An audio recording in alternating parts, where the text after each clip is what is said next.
Hi, welcome to the Cakes and Shades. අද අපි මේ දවස්වල ටිකක් වයිරල් යන කේක් ඩිසයින් එකක් try කරලා බලමුද? බලන්නකෝ මේ කේක් එක cover කරලා තියෙන මේ roses වල ලස්සන. අද මම ඔයාලට කියලා දෙන්නේ කොහොමද මම මේ rose එක හදාගත්තේ කියලා. මේ flower එක හදාගන්න මම ගන්න මෙන්න මේ wafer paper එක. මේ paper එක ඔයාලට ඕනම කේක් බඩු shop එකකින් මිලදී ගන්න තියෙනවා. ඒ වගේම මේ paper එක ආහාරයට ගන්න සුදුසුයි. ඒ කියන්නේ මේක edible paper එකක්. මේ rose එක හදාගන්න කලින් අපි මේ paper එක color කරගන්න ඕනේ. මේකේ color එක විදිහටමයි යොදාගෙන තියෙන්නේ Williams එකේ strawberry red color එක. මේකේ liquid එක නෙමෙයි ඔයාලා ගන්න ඕනේ edible dust එක. මගේ අතේ පාට නම් එච්චර ගණන් ගන්න එපා හොඳේ. මොකද මම මේ වෙද්දී papers දෙක තුනක් පාට කරගෙන තියෙන නිසා ඒ dust එක මගේ අතේ ගෑවිලා. හරි එහෙනම් මම ඔයාලට කියලා දෙන්නම්කෝ මේක color කරගන්න විදිහ. මේ wafer paper එකේ එක side එකක් rough එකටත් අනිත් side එක සිනිදුවටත් තමයි තියෙන්නේ. ඉතින් අපි මේ paper එකේ rough side එක හරවගෙන මේ විදිහට මුළු කොලේටම dust එක එහෙන විදිහට dust එක ඉහා ගන්න ඕනේ. ඊට පස්සේ මේ විදිහ brush එකකින් මුළු කොලේම හොඳට dust එක spread කරගන්න ඕනේ. මෙන්න මේ විදිහට හැමීට මේ dust එක මුළු කොලේම හොඳට spread කරගන්න. මම තව විශේෂ දෙයක් ඔයාලට කියන්නම්. ඔයාලා මේ wafer paper එක ගද්දී සැලකිලිමත් වෙන්න මේ wafer paper එකේ thickness එක අඩු කොලයකුයි වැඩි කොලයකුයි දෙකක් තියෙනවා. ඒකෙන් ඔයාලා තෝරගන්න ඕනේ මේ වැඩේට නම් thickness එක අඩු එක. මොකද ඒකෙන් මේ flower එක හදාගන්න හරිම ලේසි. ඒ වගේම තමයි ඔයාලා මේකට duster එක use කරද්දී ඒක edible dust එක use කරන්න මතක තියාගන්න. හරි. මම ඔයාලට පෙන්නන්නම්කෝ දැන් මම duster කරලා ඉවර වෙච්ච කොලයක්. මේ තියෙන්නේ මම full dust එකෙන් cover කරගත්ත paper එක. හොඳට බලන්න මේකේ සුදු පාට නැතුව ලස්සනට කොලේම full dusted කරලා තියෙනවා.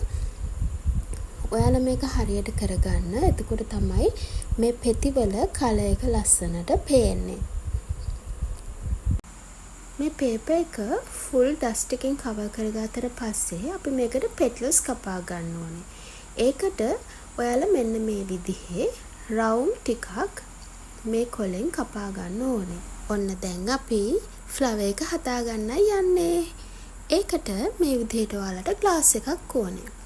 ඒ glass එක අරගෙන අපි අර කලින් කපාගත්ත round තියෙනවානේ. ඒ round අරගෙන මේ glass එකේ මෙන්න මේ විදිහට glass එකේ කට උඩින් තියලා දෙකට නබා ගන්න ඕනේ. ඔයාලට පේනවා ඇති මම ඒක කරන විදිහ. ඊට පස්සේ ඒකේ උඩ පොඩ්ඩක් වතුරෙන් touch up එකක් දෙන්න ඕනේ පින්සලකින්. මේ විදිහට. එතකොට ඔයාලට අනිත් petal එක මේකේ උඩ අලව ගන්න පුළුවන්. මොකද මේ කොලේ මේ paper එක ටිකක් ඇලෙන සුළු ගතියක් එනවා වතුර ගෑවුනොත්. ඒක නිසා ඔයාලට ලේසියෙන්ම මේ විදිහට ගොඩක් නෙමෙයි පොඩ්ඩක් පොඩි touch up එකක් දෙන්න වතුර චුට්ටක් ගාලා පින්සලේ. එතකොට මේක petal එකෙන් petal එකට ඇලවෙනවා. මං ඔයාලට කලිනුත් කිව්වනේ මේ paper එක color කරගන්න liquid එක නෙමෙයි dust එක පාවිච්චි කරන්න කියලා. ඒකට හේතුව තමයි මේ කොලේ තියෙන ඇලෙන සුළු ගතිය සහ වතුර ගෑවුනාට පස්සේ මේ කොලේ ටිකක් ඇකිලෙන්න බලනවා. ඒක නිසා තමයි මම කිව්වේ මේකට dust එකම use කරන්න කියලා. හරි. බලන්නකෝ දැන් අපි පළවෙනි step එක කරලා ඉවරයි. පළවෙනි petals රවුම හදලා ඉවරයි. දැන් ඊගා petals රවුම අපි ඒකේ අර petal එකේ අතරමැදට petal දෙකක් අතරමැදට ඊගාව රවුම තියාගන්න ඕනේ. අර විදිහටම අතරමැදට තියලා මෙන්න මේ විදිහට petal එක පොඩි වතුර ටචප් එකකුත් එක්ක තියලා අලවගෙන යන්න. ඉතින් බලන්නකෝ මේක ඔයාලා හිතපු තරම් අමාරු දෙයක් නෙවෙයි නේද? හරිම ලේසියෙන් මේ ෆ්ලවර් එක අපි හදාගෙන යනවා. ඉතින් මේ වගේ ලස්සන නිර්මාණයක් දැක්කහම ඔයාලා චුට්ටක් try කරලා බලන්න. මේවා අමාරු නෑ. ඒ වුණාට මේ දේවල් ඉගෙනගෙන මේ දේවල් try කරලා බැලුවොත් ඔයාලටත් ඔයාලගේ කස්ටමර්ට ලස්සන නිර්මාණයක් එළියට දෙන්න පුළුවන්. ඒ වගේම තමයි මේ කේක් කලාව කියන්නේ දවසින් දවස කාලෙන් කාලෙට අලුත් වෙන ඉගෙන ගන්න දේවල් ගොඩාක් තියෙන කලාවක්. ඉතින් ඔයාලත් මේක චුට්ටක් try කරලා බලන්නකෝ. හරි එහෙනම්. ඔන්න අපි මේ ෆ්ලවර් එක හදලා ඉවර වෙන්නයි යන්නේ. මේ ෆ්ලවර් එකේ petals 40ක් තියෙනවා. ඒ කියන්නේ මම මේ ෆ්ලවර් එකට රවුන්ඩ් 20ක් පාවිච්චි කරලා තියෙනවා. මේ වේෆර් පේපර් එක A4 ෂීට් එක සයිස්. එතකොට මම ගත්ත රවුමේ ප්‍රමාණය අනුව මට මේකෙන් රවුන්ඩ් 20ක් කපා ගන්න පුළුවන් වුණා. හරි. ඔන්න දැන් මේ ෆ්ලවර් එක ඉවර කරන්නයි මම යන්නේ. මේ මන් දැන් අලවගෙන යන්නේ අන්තිම රවුම. ඒ වගේම පොඩ්ඩක් බලන්නකෝ.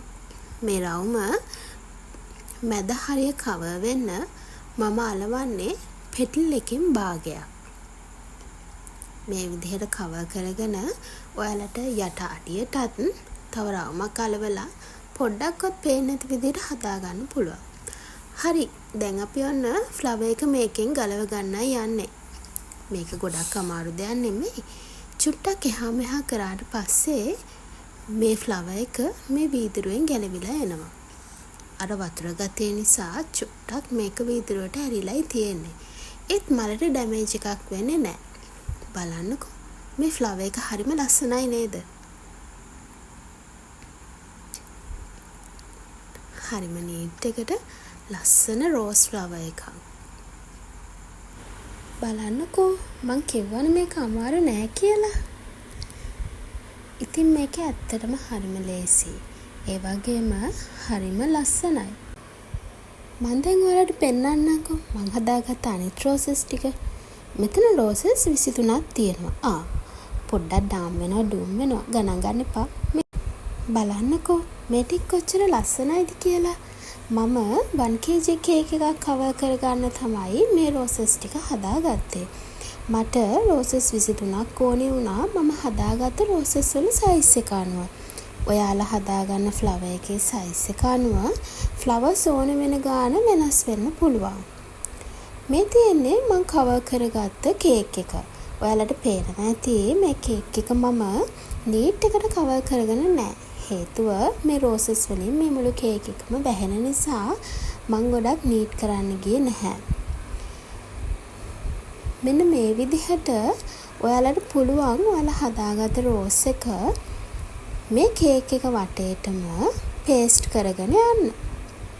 මම දැන් මේ කරනවා වගේ දිගටම මේක කේක් එක වටේට පේස්ට් කරගෙන යන්න. ලොකු දෙයක් නෑ. මේ ෆ්ලවර් එක ටක් ගාලා අයිසින් එකත් එක්ක මික්ස් වෙලා මේ කේක් එකට ඇලෙනවා. මම නම් මේ කේක් එක කවර් කරගෙන තියෙන්නේ විපින් ක්‍රීම් වලින්. ඒ මගේ කස්ටමර්ගේ රික්වෙස්ට් එක අනුව. ඔයාලට පුළුවන් බටර් ක්‍රීම් කවර් කරපු කේක් එකක වුණත් මේ විදිහටම මේ ෆ්ලවර්ස් ටික පේස්ට් කරන්න. කිසිම ප්‍රශ්නයක් වෙන්නේ නැතුව මේක හොඳට මේ කේක් එකේ ඇලෙනවා. මේ විදිහට මල් වලින් සම්පූර්ණයෙන්ම මේ කේක් එක ඔයාලා කවර් කරගත්තට පස්සේ ඔයාලට මේ වගේ අතරින් හිස්තැන් පේනවා නම් ඔයාලට පුළුවන් අර අපි කලින් කපාගත්ත රවුම් භාග තියෙන්නේ අන්න ඒ භාග මේ ෆ්ලවර් එකේ රෝස මල් පෙත්තේ හැඩයට ෆ්ලවර් එක පිටිපස්සෙන් එකින් එකට පේස්ට් කරගන්න. ඇත්තටම මට සමා වෙන්න මට ඒ කොටස නම් මේකේ වීඩියෝ කරගන්න බැරි වෙලයි තියෙන්නේ. අනිත් එක තමයි මේ කේක් එක කවර් කරාට පස්සේ මට හිතුණා මේ කේක් එක මං වයිට් කලර් නැතුව රෙඩ් කලර් එකෙන් ගත්තා නම් මගේ කේක් එකේ හිස් තැන් පේනවා අඩු වෙයි කියලා. ඒ වුණාට මම මේ කේක් එක කවර් කරේ විපින් ක්‍රීම් වලින් නිසා මම හිතුවා එකට කලර් එකක් ඇඩ් නොකර හිටියානම් වඩාත් හොඳයි කියලා. ඒ නිසා තමයි මම ඇඩ් කළේ නැත්තේ. ඒ වුණාට මම අර කලින් කිව්ව විදිහට මම මේකේ හිස් තැන් පේන්නේ නැති වෙන්න කවර් කරගත්තා. බලන්නකෝ ෆයිනල් අවුට්ලුක් එක ලස්සනයිද කියලා. හරි එහෙනම් මං හිතනවා මේ වීඩියෝ එකකින් ආරට චූටිම හරි දෙයක් ඉගෙන ගන්න පුළුවන් වෙන්නේ නැති කියලා. ඔයාලට මේ ගැන මොන හරි තේරෙන්නේ නැති දෙයක් තියෙනවා නම් දැනගන්න දෙයක් තියෙනවා නම් පල්ලෙහා කමෙන්ට් සෙක්ෂන් එකේ කමෙන්ට් එකක් දාන්න. මම පුළුවන් විදිහට දන්න විදිහට ඒ හැම දෙයකටම උත්තර දෙන්නම්. එහෙනම් මේ වගේ ලස්සන වීඩියෝ එකක් අරගෙන අපි ආය හම්බ වෙමු. මගේ channel එක subscribe කරන්න අමතක කරන්න එපා. ඔයාලට සුබ දවසක්. ගිහින් එන්න.